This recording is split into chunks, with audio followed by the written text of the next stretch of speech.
Ah, Morgana, que delícia! Junho, mês de festa, festa junina por todo o país, roupas coloridas, danças, comidas. Mas uma pena, porque esse ano não vai dar, né? A gente não vai poder se reunir para participar de todos esses festejos. Ah, é verdade, viu, Rô? Tô bem triste, bem chateada. Mas me diz uma coisa, o que isso tem a ver com a igreja, hein? Com a nossa paróquia?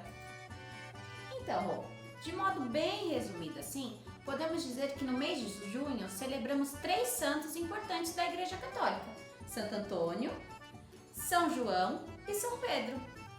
E essas comemorações juninas quase sempre se davam há muitos anos atrás nos arredores das igrejas, onde nasciam os vilarejos e as cidades, e onde as pessoas costumavam se reunir. Daí os festejos foram unidos à tradição religiosa. Ah, faz sentido. Hoje essa data é ainda mais especial, porque é a nossa paróquia, a nossa igreja matriz dedicada a Santo Antônio. Verdade, ah, que legal! Que alegria celebrar essa data então, não é? Render homenagens ao nosso santo padroeiro, e esse santo casamenteiro, né? Mas por que ele era casamenteiro? Ele realizava muitos casamentos? Boa pergunta. Não sei. Bem, o importante é que hoje é dia de benzer o pãozinho, pra gente colocar lá no pote de arroz. Pote de arroz? É. Imagina. Eu já comi meu pãozinho que o padre abençoou hoje à tarde. Não podia? Eu dei um pro meu vizinho também. Dividi. Morgana, a gente precisa repartir o pão e não deixar ele dentro de um pote. Mas estranho é isso. Bom, o que eu sei é que Santo Antônio de Lisboa... Lisboa? O quê? Não, não é Santo Antônio de Lisboa, é Santo Antônio de Pádua. Que história é essa? Não é de Pádua coisa nenhuma, todo mundo sabe, é de Lisboa. Tá bom, nem de Pádua, nem de Lisboa. Santo Antônio de Vila Talarico. É, tá bom, eu concordo. Está mais do que na hora da gente conhecer direitinho essa história do Santo Antônio, nosso padroeiro. Santo Antônio nos ajude. Bem, vamos então conhecer um pouquinho da história dele? Santo Antônio nasceu em Lisboa, apesar de seus biógrafos não terem certeza nem da data, nem do nome dos seus pais. Porém, a tradição de muitos estudos relatam que ele nasceu em 15 de agosto de 1195, numa casa, assim se pensa, próximo da Sé de Lisboa, às portas da cidade, onde no local, posteriormente, foi construída uma igreja que foi dedicada a ele. E o que se sabe é que ele é filho de uma família nobre de Portugal. Seus pais, Martinho de Bulhões e Maria Teresa Taveira. E aqui uma pequena curiosidade. Sabia que seu nome de batismo não é Antônio? O quê? Não, é Fernando. Fernando de Bulhões Taveiro de Azevedo.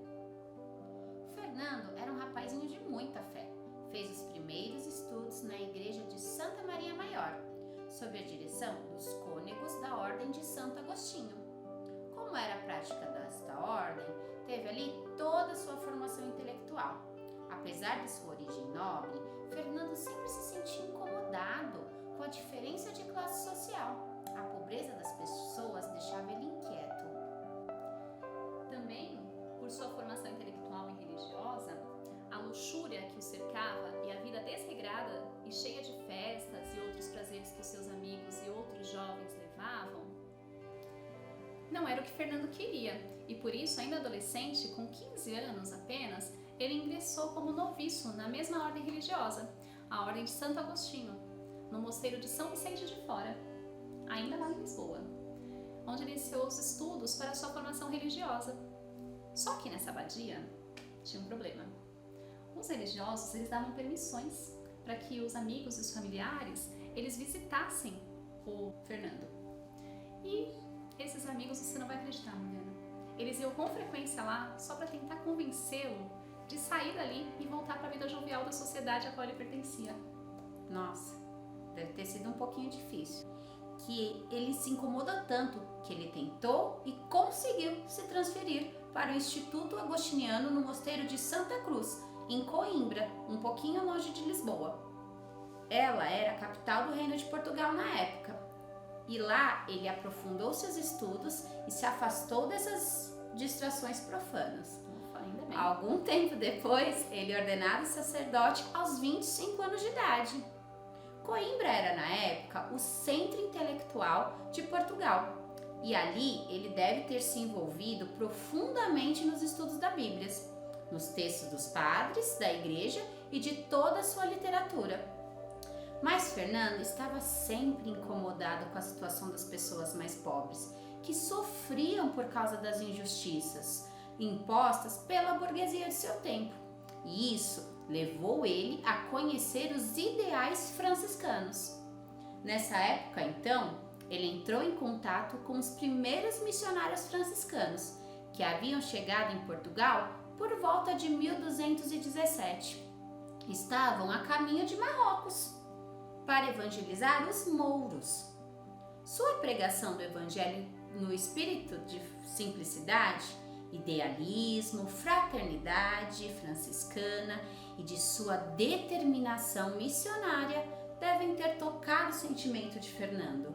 Entretanto, sua impressão ainda mais forte ocorreu quando os corpos desses frades, mortos numa missão, voltaram a Coimbra, onde foram honrados como mártires. Puxa, que história, né? Linda, né?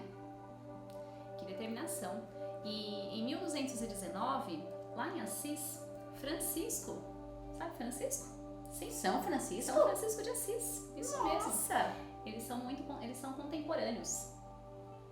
E ele preparava lá em Assis uma nova expedição missionária de evangelização na África, parecida com aquela que esses mártires morreram, com um grande número de frades.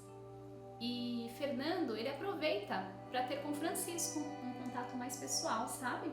E aí ele decide assim deixar de ser um cônego regular de Santo Agostinho, passando para a ordem franciscana. Nossa. Além da troca das vestes, passando a usar então uma túnica rústica com um cordão amarrado na cintura, para marcar bem essa mudança, depois que ele foi autorizado a se juntar com os outros franciscanos, é a mudança principal da vida dele, porque é aí que entra Santo Antônio, que a gente conhece, porque ele muda o nome dele de Fernando para Antônio, e ele inicia então a sua própria missão em busca do martírio. Nossa, Bonito isso, né? demais, muito lindo. Mas você não acredita, não foi tão fácil assim, nem tão simples. Na despedida da ordem de Santo Agostinho, um cônego que não estava muito de acordo com essa história toda dessa mudança, imagina mudar assim de repente, do nada, muito menos com a partida de Fernando, né? Ele disse para Fernando, que agora é Antônio, né? Pode ir, pois assim te tornarás um santo. Eu tô sentindo uma provocação aí, né? Uma certa... Mas agora Antônio, né? Responde com toda a classe: no dia que me tornares santo, poderás dar glórias a Deus. Arrasou. Esse é o Santo Antônio que a gente conhece. Aí, em 1220, partiu para Marrocos. E ali chegando, com um de seus amigos da ordem, buscaram abrigo. Claro, acabaram de chegar, mas você não vai acreditar. O quê? O que aconteceu? Quando ele chegou, mesmo antes de iniciar a sua missão, ficou doente. Não acredito. Teve Todo esse sacrifício pra nada. Exatamente. Teve muita febre e o clima lá do local não ajudava ele a melhorar. Então Antônio começou a pensar que realmente ele poderia ter se precipitado quando saiu. Sabe o que é isso, né? Coisas do cônego. Verdade. Plantou a dúvida. E aí ele começou realmente a se perguntar se ele teria seguido a vontade de Deus ou se ele teria seguido a vontade de seu coração. Nesse momento, então, ele decide que o melhor a fazer era voltar para Portugal. E assim o faz, triste, abatido, desolado, já que ele não conseguiu proferir um único sermão. não conseguiu converter nenhum mouro, nem alcançou a glória do martírio pela fé. Não Triste, acredito, né? Morgana, muito triste isso. Eu não acredito, tanto sacrifício, tanta mudança, tanto desejo Pra de acontecer converter as assim. pessoas, né, de participar dessa missão. E ficar doente e não conseguir. Mas calma, no seu retorno tem mais. O seu navio passou por uma terrível tormenta, Não acredito. em alto mar, ficando à deriva. Só falta você me dizer que ele morreu aí. Não, calma, não morreu. Mas essa tempestade arrastou o seu barco até as costas da Sicília. Você disse Sicília? Sicília, Espera, mas ele não estava voltando para Lisboa? isso, mas acabou parando na Itália. Mas lá ele encontrou alguns amigos e companheiros. Ali ele ficou até a primavera de 1221, dirigindo-se então com eles para Assis, a fim de participarem do capítulo. O capítulo ou capítulo das esteiras.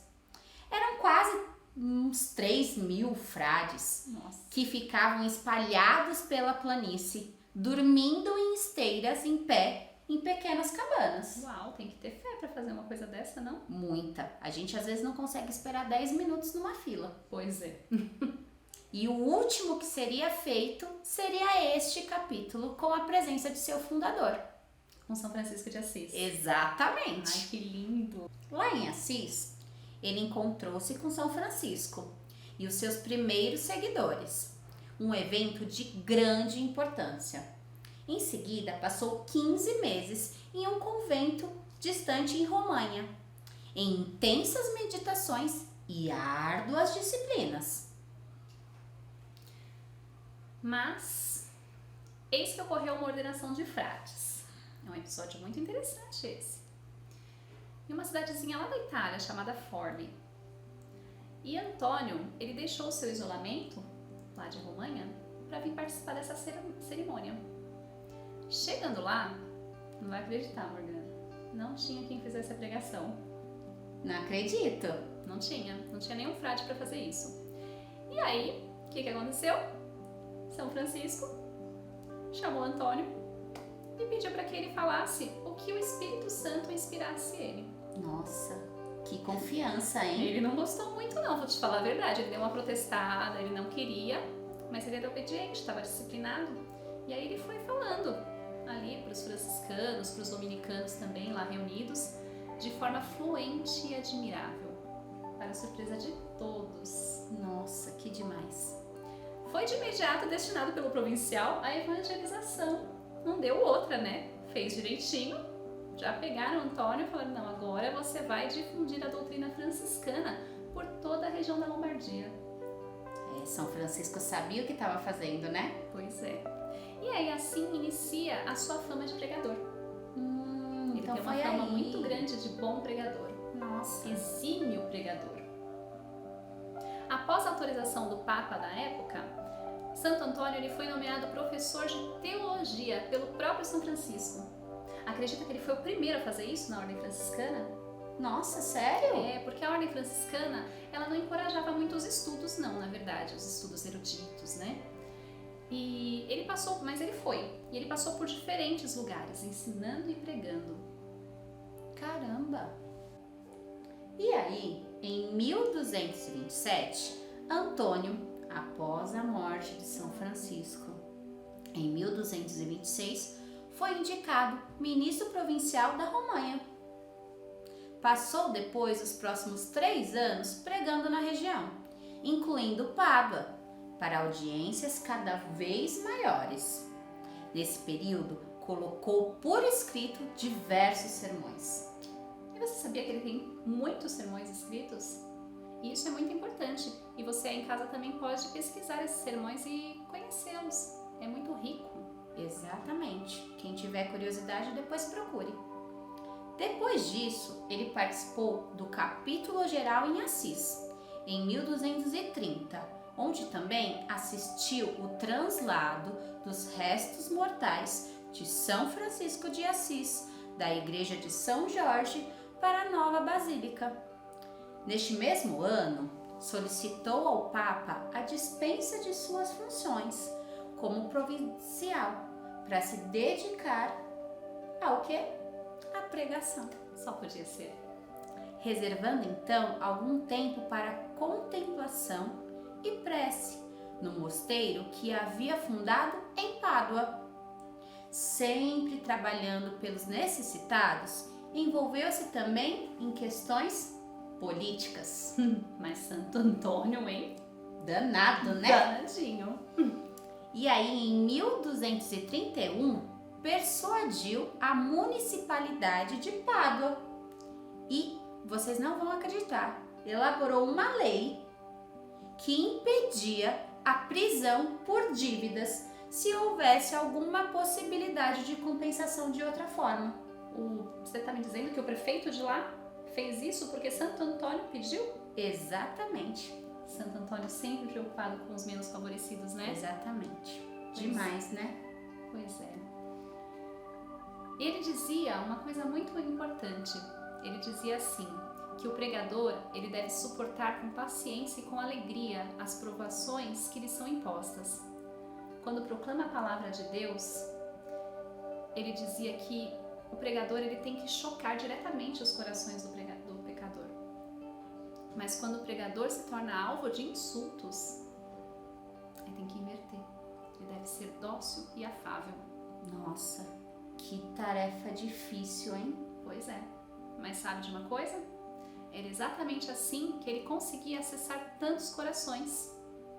E entre tantos momentos, nós lembramos aqui, quando no cemitério de São Paulo, o apóstolo, Santo Antônio ele fez um grande sermão sobre o sentido cristão da morte. Que profundidade isso. Nossa, que demais. E que sermão que deve ter sido esse? Consegue imaginar? Não. Pois é, nem eu. Mas deve ter sido muito profundo. E uma vez também, quando ele era hóspede dos monges beneditinos, ele fez ali uma conferência sobre a beleza da vida monástica. Foi uma forma de agradecer a hospedagem. Nossa. Sempre inspirado pela palavra de Deus, ele ensinava por onde ele passava. Falou muito sobre a esmola como forma de ajuda aos mais pobres, sobre a caridade, sobre os ensinamentos de Jesus, principalmente sobre a importância da atenção e a ajuda aos mais necessitados. E tem uma coisa, ele não só falava, mas ele dava o seu exemplo. É isso aí. Tem um ditado que as pessoas utilizam que eu não gosto, que é aquele: faço o que eu digo, mas não faço o que eu faço. Não existe isso. Você tem que dar o exemplo, como Santo Antônio fazia. E aliás, o próprio São Francisco, por conta dessa atitude de Santo Antônio, chamava Santo Antônio de meu bispo, por causa desse seu amor à Sagrada Escritura, que o tornava não apenas hábil na argumentação, não era só uma fala, não era só esse poder todo que ele tinha de persuadir as pessoas, né, de convencê-las a fazer o certo, mas ele conseguia tudo isso porque ele sabia confirmar com seu comportamento aquilo que ele pregava. Exatamente, que demais isso. Que exemplo, Nossa, que santo. Olha, eu já sou apaixonada por Santo Antônio, mas agora eu tô me apaixonando ainda mais. A gente precisa conhecer a vida dos santos. Eles trazem uma riqueza para a nossa vida, são exemplos a ser seguidos mesmo, exemplos de fé, de vida. A gente precisa conhecer. Exatamente, não é à toa que eles se tornaram santos. É exatamente por isso, porque a vida deles foi uma santidade. Isso mesmo. É uma pena que, infelizmente, assim, a gente vai chegando no fim da vida de Santo Antônio, né? Porque ele viveu pouco, você sabia? Ele viveu pouco, mas eu não vou contar aqui quantos anos ainda, porque tem mais história pela frente. E é uma bela história. Até na morte, Santo Antônio consegue ser incrível. Chegando no final da vida dele, Rô, pouco Triste. tempo depois da Páscoa, em 1231, ele não estava se sentindo muito bem. E aí ele começou a perceber que ele não melhorava, que a sua saúde só piorava. E aí, nos dias depois disso, ele decidiu que a melhor opção, a melhor coisa a se fazer era retornar a Pádua. Ele estava preocupado em incomodar os confrades da comunidade, da onde ele vivia, que passavam muito tempo cuidando dele. Você acha mesmo que eles estavam incomodados de cuidar de Antônio? Jamais, eles estavam honrados de cuidar dele. Tenho certeza. Mas, mesmo muito tristes com essa decisão, seus amigos concordaram com a sua vontade e conseguiram um carro de boi para levá-lo de volta a Pádua. Melhor do que ser carregado no ombro, né? Mas Né? Imagina como sacudiu aquilo. Coitado. O homem cheio de dor, meu Deus. Exatamente, porque as estradas da região não ajudavam. Imagine ele com tanta dor no corpo sacudindo desse jeito. Coitado. Quando eles chegaram aos arredores do destino, encontraram os frades que estavam indo visitar Antônio. Preocupados com sua condição de saúde, porque eles perceberam que ele não estava bem e a viagem também não deve ter ajudado muito, acharam por bem levá-lo para Arcela, subúrbio de Pádua. Era ali, pertinho, numa casinha ao lado de um convento das Clarissas. E ali ele ficou. Porque se ele tivesse que chegar mesmo onde ele iria, lá pro convento de Pádua, teria que atravessar a cidade toda. Então, além de chamar toda a atenção, porque ele já era conhecido ali na região, ainda ele ia sofrer um pouco mais. Então, foi bom que eles fizeram até. Pode ser que ele não conseguisse chegar lá. Pois é. E aí, após descansar um pouco ali naquela casinha, ele quis se confessar. E em seguida, olha que coisa mais linda, ele entoou um canto a Maria. Até emociona. Ele elevou seus olhos ao céu e ficou ali, parado, contemplando. E é claro que os frades que estavam junto com ele perguntaram, né? Ficaram curiosos, porque eles já tinham uma impressão ali sobre Antônio, que Antônio não era muito normal, assim, né? Assim, um simples mero mortal. Tinha algo a mais. Exatamente. E aí, quando ele foi perguntado sobre o que estava vendo, sabe o que ele disse? Vejo o meu Senhor. Nossa, até arrepia. E aí, vendo a piora dele, não é? Deram-lhe a unção dos enfermos. E mesmo assim, ele ainda dizia nessa hora, a unção já está dentro de mim. E os frades que estavam com ele rezaram juntos, todos juntos ali, os 7 salmos penitenciais. Dizia Santo Antônio que as virtudes do maior santo, comparadas à perfeição de Deus, não passa de um trapo imundo. Nossa, que Ou profundo, seja, né? não somos nada nesse mundo, né? Deus é maior sempre. E aí, nesse momento, seus amigos puderam ver Antônio partir para os braços do Pai, naquele dia 13 de junho, aos 36 anos. Super jovem. Nossa, muito jovem. Sim, mas uma vida intensa, não é? De oração, de presença de Deus, de pregação, de evangelização, de caridade, de quanta riqueza. Eles puderam ver ali aquela dor se transformar em glória. Que né? demais.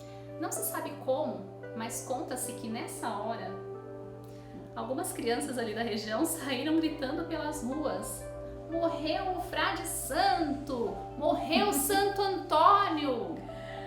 Como foi que aquelas crianças souberam da morte de Antônio? Ninguém sabe. Ninguém sabe. As Clarissas daquele convento, elas chegaram a reclamar o seu corpo. Elas queriam que Santo Antônio fosse enterrado ali, no lugar onde ele estava.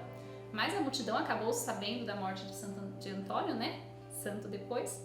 E tomou e o levou para ser sepultado na igreja de Nossa Senhora. Não quiseram deixar ali. Queriam um lugar mais adequado.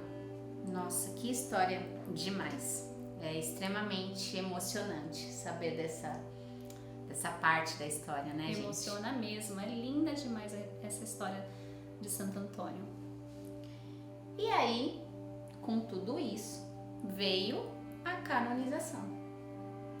Com a sua fama de santidade era tão grande, muitos milagres foram atribuídos a ele após a sua morte. E ele foi canonizado no ano seguinte. Assim, tão rápido? Exatamente, em 30 de maio. Uau, menos de um ano. Menos de um ano. Pelo Papa Gregório IX. Trata-se então de um dos processos de canonização mais rápidos da Igreja. Apenas 11 meses. Digno de Santo Antônio. Digno. Em seus restos mortais repousam desde 1263 na Basílica de Santo Antônio de Pádua, construída em sua memória logo após a canonização. Quando sua tumba foi aberta para iniciar o processo de translado, você não vai acreditar. Ai meu Deus, mas nem depois de morto? Nem depois de O morto. que agora? E aí é uma outra parte que emociona. Porque a sua língua foi encontrada incorrupta. Uau! Exatamente. E São Boaventura, presente neste momento, disse que o milagre era prova de sua pregação, que era inspirada por Deus. Chega, me arrepia. Demais, né? Então, ele foi proclamado doutor da Igreja pelo Papa Pio XII, em 16 de janeiro de 1946. E é comemorado no mundo inteiro o dia 13 de junho, como estamos fazendo hoje. Que lindo! E é uma honra estar aqui, não é? Poder contar a história desse santo. Que história incrível! Que homem inteligente, não é? Que homem que usou a inteligência para falar de Deus, para poder converter as pessoas. Para fazer o bem, muito, principalmente aquelas pessoas que mais necessitavam. E desde sempre, né? Sua vida inteira foi marcada por essa determinação de Antônio. Ele sempre quis ser algo a mais na sociedade. Primeiro quis ser mártir. Quem é que quer ser mártir, gente? É uma tarefa bem difícil. Depois vai ensinando as pessoas, pregando, enfim, que incrível. Eu espero que as pessoas estejam gostando. Eu estou adorando. Agora, trazendo aqui para o Brasil, eu vou te contar um pouquinho que a sua devoção no Brasil não podia ser diferente, né? A herança dos portugueses. Claro! E lógico, se enraizou muito rapidamente aqui. E já lhe foram atribuídos tantos milagres que muitas igrejas foram dedicadas a ele no nosso país. Uma quantidade incontável, não dá para mensurar, de pessoas receberam o seu nome. Quantos Antônios você conhece? Nossa, não dá nem para contar. Pois é. E além disso, cidades, bairros, empresas, até produtos ganharam já o nome de Antônio. Até produtos? Pois é, diz aí a história que sim. Difícil encontrar uma casa católica também que não tenha ali no seu altarzinho, no seu oratório, a imagem de Santo Antônio. Aí você tem? Nós temos. Eu tenho algumas, inclusive. E a gente tem uma que foi carinhosamente dada de presente para Sofia. Que lindo! Num dia de hoje, de Santo Antônio. Muito bem. Que bom ter essa imagem em casa, é muito importante. E toda essa devoção trouxe também, aí não é muito legal, mas essa devoção ela trouxe práticas não muito convenientes, vamos dizer assim, no culto popular, tá? No folclore do nosso país. Por exemplo, se um pedido não é atendido, sabe o que fazem com a imagem do santo? Ah, essa parte me entristece profundamente. A imagem do santo ela podia ser submetida a torturas e castigos. As pessoas escondiam Santo Antônio dentro do poço, no escuro, tampavam e deixavam lá. Ou colocavam dentro de um copo com água virado de ponta cabeça. Meu Deus, afogando Santo Antônio! Pois é. Pior, colocavam lá no congelador, congelavam a imagem do santo, gente. E pior, essa é a pior parte, retiravam o menino Jesus dos seus braços. Ai, acredita? Não dá para acreditar, isso é realmente... Bem, não dá nem para descrever. Mas o pior é que assim, as pessoas elas acreditavam que esse castigo ele acelerava a concessão da graça. E ainda explicavam que essa violência era aquela parte da juventude, sabe? Quando o Santo Antônio desejava morrer, mártir, que a gente contou lá. Pois é, eles diziam que era isso ainda, explicavam com esses motivos, justificando pela fé de Santo Antônio. Mas um pouco que coisa estranho, né? Demais, sem cabimento, né? Sem pé e nem cabeça. Pois é. Mas agora, deixando de lado um pouquinho essas práticas e seguindo o exemplo de fé que sabemos que Santo Antônio tinha, e era um dos santos mais honrados e dos populares festejos juninos, junto com São João e São Pedro. Mas ao nosso querido Santo Antônio estamos ligados diversos costumes e devoções, cujos mais conhecidos se tratam de pedir ajuda para conseguir um bom casamento. Mas outro relato diz que uma jovem que já havia perdido a esperança de encontrar um marido, Coitada. se apegou a quem? Santo Antônio. Dizem que a mulher adquiriu uma imagem do santo e a colocou no oratório. Todos os dias ela colhia flores e oferecia ao santo. Fazia suas orações e lhe pedia um marido. Mas aí passou-se o tempo e nada desse novo marido apareceu. Então, um dia, já cansada, desesperada, triste com aquela situação e com o santo, ela arremessou a imagem pela janela. Gente, isso é coisa que se faça com o santo, meu Deus? Que perigo. Mas nesse exato momento, Ah, não. ia passando um jovem cavalheiro por ali. Alguns dizem que ele pegou a imagem, levou de volta para a moça, que se apaixonou por ele. Outros dizem que ele foi mesmo acertado pela imagem. Ah, mas eu acredito muito mais nessa versão. Eu também. E ficou machucado. Aí ela, Coitado. constrangida e arrependida e preocupada por provocar aquele acidente no moço, cuidou dele. E ele, então, acaba se apaixonando por ela. Mas olha só, isso só pode ser arte de Santo Antônio. Com certeza. Agora, eu tô aqui pensando, qual será o tamanho dessa imagem que ela jogou Olha. pela janela? Como tempos depois eles se casaram, imagino que a imagem não deveria ser tão grande. Daí pra frente, outras jovens solteiras que queriam também se casar. Não vai me dizer que elas começaram a jogar pela janela Santo Antônio. Não, elas pediam a sua ajuda e a intercessão do santo para encontrarem um bom casamento. Menos mal, né? E agora, gente, trazendo para os dias atuais, é bom pensarmos que não basta apenas casar. E para se casar, é preciso se casar bem, com alguém que te ame, que te respeite e que cuide de você. Já os casados podem pedir a Santo Antônio que ajude a curar as frustrações e as dores causadas por elas e que aprendamos a perdoar mais.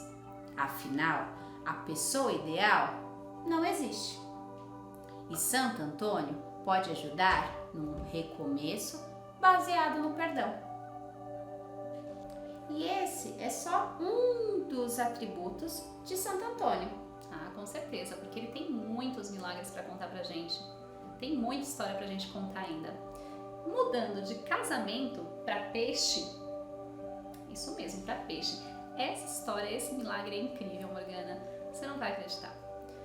Diz que um dia Santo Antônio ele estava pregando próximo de um rio, que era um rio que se encontrava com o mar, para um grupo de hereges. Sabe o que é herege? Aquelas pessoas que não creem em Deus, não acreditam em nada. Pois é. E aí, claro, eles acabaram perdendo a paciência em ouvir Santo Antônio, viraram as costas e foram embora. Deixaram Santo Antônio lá sozinho. Mas que tarefa árdua essa, né? Não, para Santo Antônio isso era um desafio. Não era um homem de coisa fácil, né? Exatamente. Ele jamais desanimaria. E claro, ele continuou. Ele foi até a beira do rio e continuou a pregar. E aí, diz a história que nesse momento, os peixes colocaram as suas cabecinhas para fora da água e começaram a ouvi-lo. Nossa.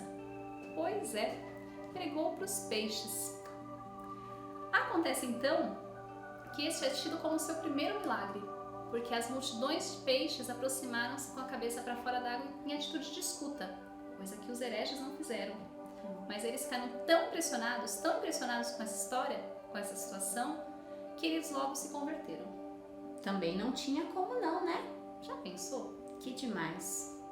E aí, tem uma história que, olha, essa me arrepia só de lembrar.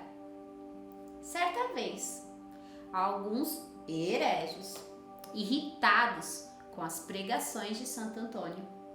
Serviam um prato de comida para ele, mas você não vai acreditar. O quê? Eles colocaram veneno. Não. Sério? Sério. Que maldade, gente. Que horror, né? Bom, mas eu já sei que Santo Antônio não morreu envenenado. Não. Então, me conta como termina essa história.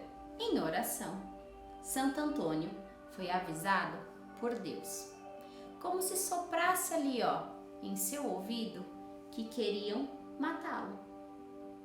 Ele não hesitou e disse que sabia o que estavam fazendo com ele, mas que ele não temia, pois sua fé era muito maior do que qualquer veneno.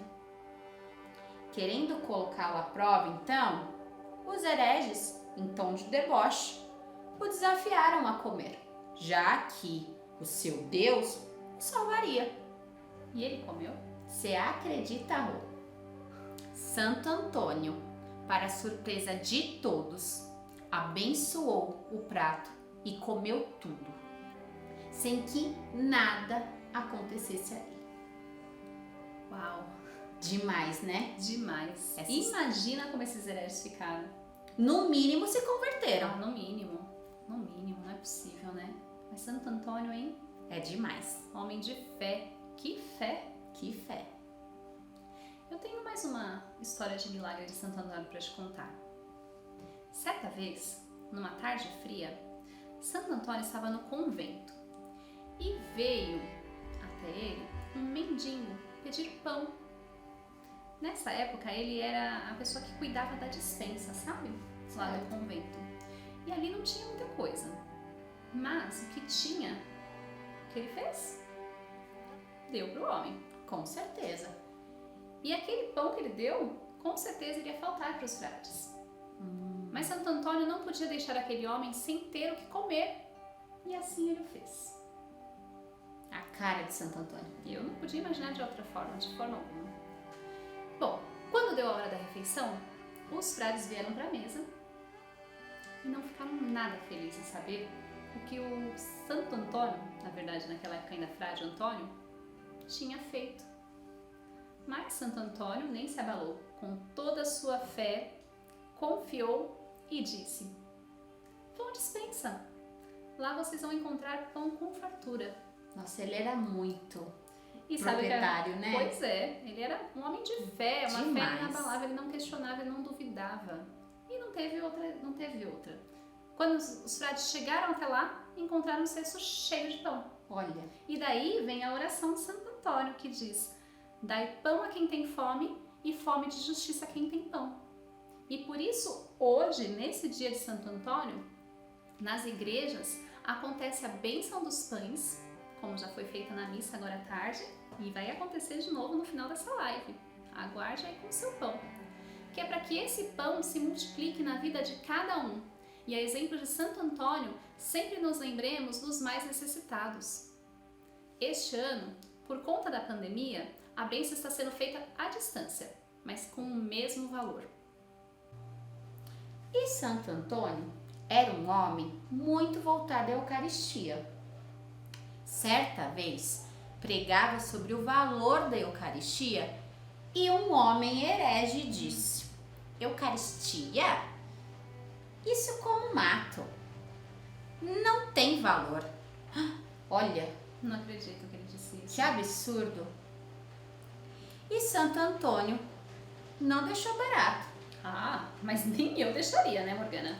Desafiou o homem e disse: deixe seu burro sem comer por 3 dias, faminto, e volte aqui com ele na praça. O homem fez isso. E quando voltou, você não vai acreditar. Eu já até posso imaginar. Vindo de Santo Antônio, eu já estou começando a imaginar várias coisas.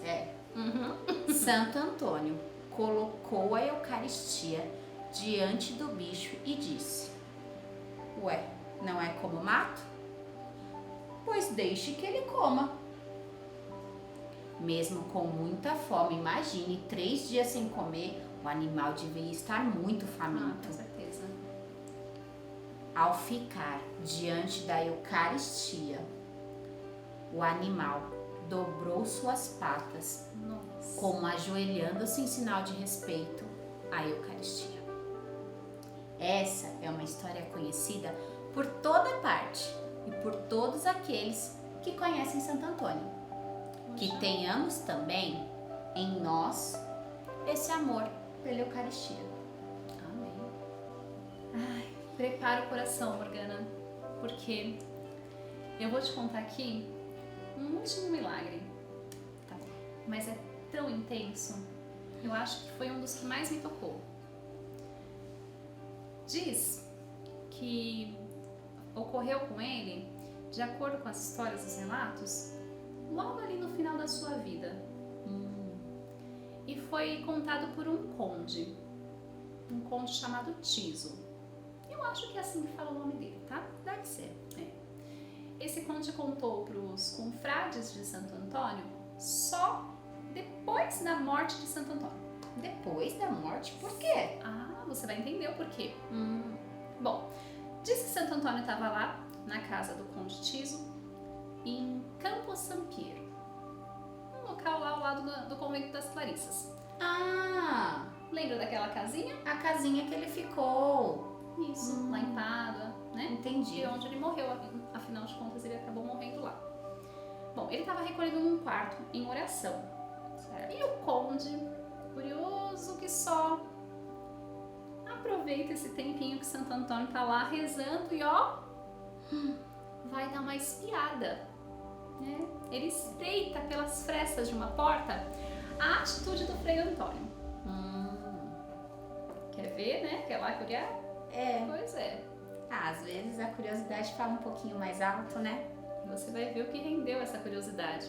Graças a Deus que esse conde foi curioso, porque para sua surpresa, ele se depara então com a cena miraculosa. Nossa. Essa cena é a Virgem Maria entregando o menino Jesus nos braços de Santo Antônio. Nossa, arrepia. E o menino, com os bracinhos entrelaçados no pescoço de Antônio, conversando amigavelmente com ele. Consegue imaginar essa cena? Não. Tá lembrando da imagem de Santo Antônio com o menino Sim. Jesus nos braços? Exatamente. Pois naquele momento ele estava ali em doce contemplação com o menino Jesus. Que lindo. Que momento íntimo com Jesus esse. Só que ele se sentiu observado, né? Ele descobre o espião dele. E aí ele fez o espião, o conde, jurar que só contaria o que foi visto ali depois da sua morte. Ah, agora eu entendi porque ele só contou depois da morte. Ainda bem que o conde respeitou a vontade de Santo Antônio, né? Mas tá vendo como foi bom até a curiosidade desse homem? Exatamente. Que nós também temos essa oportunidade de saber desse milagre tão maravilhoso. Pois é, Morgana. Santo Antônio tem tanta história boa a ser contada. Ele tem tantos exemplos de fé e testemunho, perseverança, prática da caridade, evangelização, amor à palavra e à Eucaristia. É mesmo, Rô. Nossa, como não amá-lo? Não tem jeito. Não tem. E procurar, pelo menos, seguir um pouquinho do seu exemplo deixado. Poderíamos ficar aqui, Rô, olha, com certeza, horas e horas falando sobre a vida de Santo Antônio.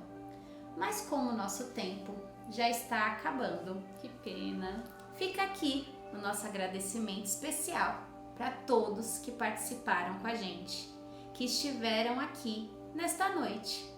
Nossa alegria de contar um pouquinho da vida do nosso querido Santo Antônio.